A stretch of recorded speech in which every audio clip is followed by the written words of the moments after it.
साथियों नमस्कार, मैं विनय स्वागत करता हूं आप सभी लोगों का अपने YouTube channel our past and future पर। तो साथियों हम लोग पिछले 4 दिनों से डिस्कस कर रहे हैं DAIS का प्रैक्टिस सेट, जिसमें आज हम लोग डिस्कस करने वाले हैं लास्ट सेक्शन और ये 5वां दिन है। और 5वें दिन हम लोग कोशिश करेंगे कि 21 से लेकर के पूरे 150 तक, 121 से लेकर के 150 तक के सारे सवाल कवर हो जाएं।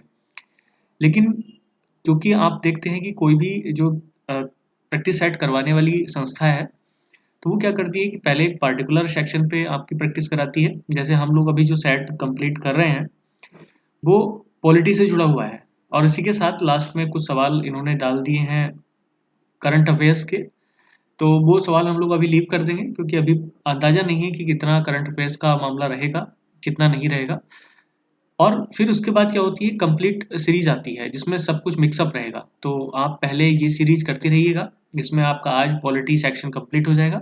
इसके बाद जो अगली सीरीज होगी वो मैं देख लूंगा कि उसमें कौन सा पार्ट आपका कंप्लीट कराया जा रहा है, लेकिन इन को कंप्लीट करना बहुत जरूरी है। तो चलिएगा हम लोग शुरू कर रहे हैं आज 121 से। भारत सरकार द्वारा लिए गए उधार का वर्णन निम्नलिखित में से किस एक अनुच्छेद में है? तो सबसे पहले सवाल जो हो सकता है कि आपके लिए थोड़ा सा प्रॉब्लमेटिक हो, लेकिन इस प्रकार की चीजें बिल्कुल मिलेंगी, आप याद करते रहिएगा, घबराने की आवश्यकता बिल्कुल नहीं है।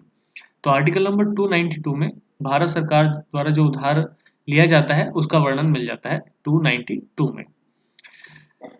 उसके बाद है अगला सवाल, राज्यपाल अपने क्षमादान की शक्तियों का प्रयोग करता है। कॉमन सवाल है, आर्टिकल नंबर 161, और इसी के साथ जो राष्ट्रपति की क्षमादान वाली शक्तियां चलती हैं वो आर्टिकल नंबर 72 में चलती हैं। तो यहाँ से आपका सारा कुछ कवर हो जा रहा है। तो यही खास बात होती है प्रैक्टिस सेट को सॉल्व करने की। इसमें क्या होता है कि एक बार पूरा सेट करने से हर एक सेक्शन पर दोबारा से रिकवर हो जाता है और दिक्कत नहीं पड़ती। भारतीय संविधान के अनुच्छेद 25 के अंतर्गत हिंदू शब्द किसे सम्मिलित नहीं करता है? नोट पॉइंट पे विशेष ध्यान दीजिएगा। तो बौद्ध भी इसमें आते हैं, जैन भी आते हैं, सिख भी आते हैं, नहीं आते हैं तो कौन? पारसी। क्योंकि पारसी अलग धार्मिक संस्था है, तो इसको हम लोग इसमें शामिल नहीं करते हैं। तो चलिएगा, वो आपने सुना भी होगा, हिंदू, मुस्लिम, सिख, ईसाई, बौद्ध, जैन, पारसी, इस तरीके से करके करते हैं। लेकिन हालांकि उसमें तो सब कुछ मिक्सअप आता है, लेकिन फिर भी एक अलग धार्मिक वर्ग है। प्रथम बार उत्तरदायी शासन शब्द का प्रयोग किया गया था। तो आप देखेंगे कि उत्तरदायी पहली बार जो शासन शब्द आया वो आया 1919 में, और वो भी प्रांतों में, स्टेट में, और केंद्र में द्वैध शासन रहा। और उसके बाद आपको पता है कि फिर 1935 के एक्ट में ये केंद्र में भी व्यवस्था कर दी गई थी उत्तरदायी सरकार की। तो सबसे पहले जो किया गया वो 1919 में था, लेकिन ये केवल प्रांतों में किया गया था। तो ये आपको ध्यान रखना है, प्रांतों में उत्तरदायी सरकार हो गई थी और केंद्र में द्वैध शासन हो गया था। और 1935 के एक्ट के बाद आगे भी चीजों को बांटा गया था।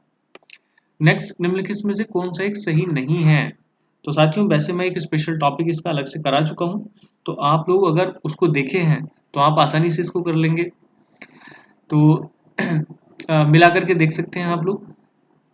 तो 81-37 वाला पॉइंट, जो अगर आपने हमारी वीडियो नहीं देखी है तो वो आप एक बार देख लीजिएगा। जो लास्ट वाले इधर के पार्ट हैं तो वो 81-37 पे चलते हैं। तो 371 ए पे नागालैंड है, बी पे आसाम है, एच पे अरुणाचल प्रदेश है, 8 नंबर पे आता है सबसे ऊपर, और इसके बाद आई पे आता है गोवा।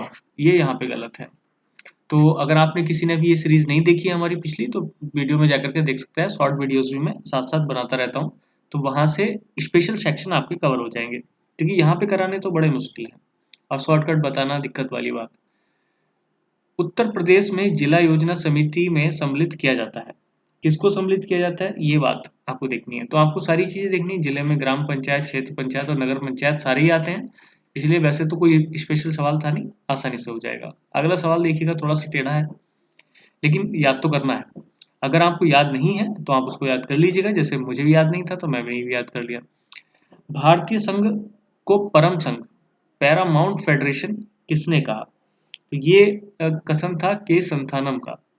ये नाम आप पीछे भी देख करके आ रहे थे कि के संथानम समिति की रिपोर्ट के आधार पर किस समिति का या किस संस्था का गठन किया गया था। तो अगर आप लोगों को याद है तो वो नीचे कमेंट बॉक्स में लिख करके आप लोग बताएं कि इनकी समिति की सिफारिश पर कौन सा नई संस्था बनाई गई थी? निम्नलिखित में से कौन सा संवैधानिक निकाय है? तो संवैधानिक निकाय आपको बताना है। तो इसमें देखेंगे आप, केंद्रीय सूचना आयोग नहीं है ये। इसके लिए आपको पता है कि सूचना के लिए अलग से आयोग आया था, सीबीआई, तो ये अपने आप में अलग फोर्स है। अधिकरण, ट्रिब्यूनल्स, इसके लिए आर्टिकल भी है। तो अगर आप देखेंगे तो इनमें राष्ट्रीय मानवाधिकार के लिए भी एक एक्ट अलग से आया था। तो कुल मिलाकर के अधिकरण ही ऐसा है, ट्रिब्यूनल ही ऐसा है जो संविधान में वर्णित है। इसलिए आपका ध्यान में रखना है कि हमें यही वाला सेक्शन संवैधानिक निकाय है। आर्टिकल याद करिएगा 323A, जिसमें बात हुई थी प्रशासनिक अधिकरण। ये बात कल भी आई थी, कल या परसों जब भी आई होगी। और 323B को अगर हम लोग लें तो ये अन्य चीजों के लिए, तो जो प्रशासनिक अधिकरण है, ट्रिब्यूनल है, वो 323A में, और जो अन्य के लिए बना हुआ है वो 323B में। नेक्स्ट, भारतीय संसद की संप्रभुता को, सॉवरेनिटी को सीमित करने वाले तत्व हैं। संविधान की लिखित प्रकृति बिल्कुल करती है, क्योंकि लिखा हुआ है वैसे वैसे करना पड़ेगा। न्यायिक समीक्षा की व्यवस्था है, बिल्कुल।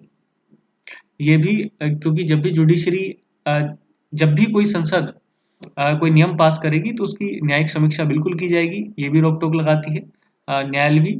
और मौलिक अधिकार तो रोक लगाते ही हैं, क्योंकि कोई भी अधिकार या कोई भी नियम मूल अधिकारों को हैरेस नहीं कर सकता। तो कहने का मतलब है कि तीनों ही चीजें प्रभाव डालती हैं और तीनों ही चीजें भारत की सॉवरेनिटी को थोड़ा सा रेस्ट्रिक्ट करती हैं। नेक्स्ट, राज्यपाल द्वारा राज्य विधान परिषद के लिए कितने सदस्यों को नामित किया जाता है? तो आप लोग देख सकते हैं सवाल नंबर 130। तो 1/6 भाग, यानी कि 1/6 भाग। और जबकि केंद्र में राष्ट्रपति करते हैं राज्यसभा में 12 सदस्यों को मनोनीत, और यहाँ पर करते हैं 1/6। तो ये भी आप लोग याद कर सकते हैं। और इसके लिए स्पेशल कंडीशन है, क्योंकि ऐसे भी नहीं कि किसी को भी उठा करके बना दें। निम्नलिखित में से किसकी सिफारिश के बिना अनुदान की मांग नहीं की जा सकती है? तो आपको याद रखना है बिल्कुल, क्योंकि हमारे देश का सर्वेसर्वा है राष्ट्रपति, प्रेसिडेंट, और राष्ट्रपति की बिना परमिशन के कोई भी पैसा या कोई भी डिमांड नहीं की जा सकती है। तो सबसे ऊपर राष्ट्रपति, इसलिए राष्ट्रपति की परमिशन आवश्यक है। निम्नलिखित में से कौन राज्य उच्च न्यायालय के मुख्य क्षेत्राधिकार में सम्मिलित है?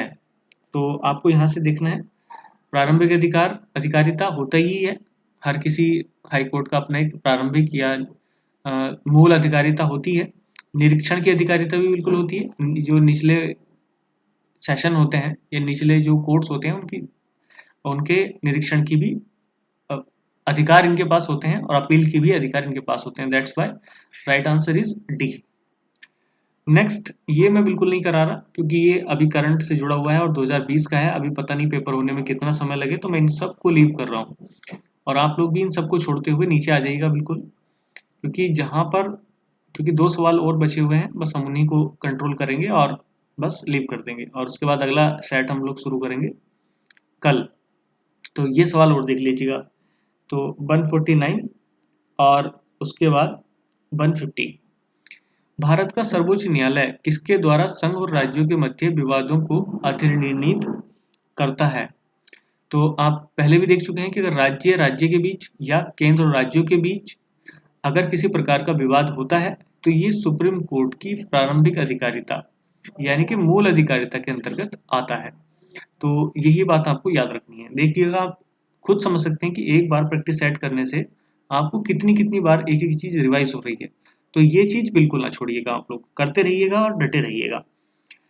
संविधान में निम्नलिखित में से कौन सी अखिल भारतीय सेवा वर्णित नहीं है? तो आपको पता है कि IAS है, IPS भी है, और IFS फॉरेस्ट सर्विस भी है, लेकिन जुडिशरी सर्विस अभी नहीं है। इसलिए राइट आंसर है डी। तो कहने का मेरा मतलब ये है कि आप इस पूरे सेट को कर चुके हैं। तो इसको लगे हमें करने में 5 दिन, तो आप पैटर्न समझ गए होंगे। तो 5 दिन में हम लोग एक सेट पूरा कवर कर पा रहे हैं, और एक मोटा मोटा कंक्लूजन, और मोटे मोटे सवालों पर हमारा कंक्लूजन काफ़ी हद तक सेट बैठेगा। आप लोग इसको करते रहिएगा मेरे साथ और बने रहिएगा।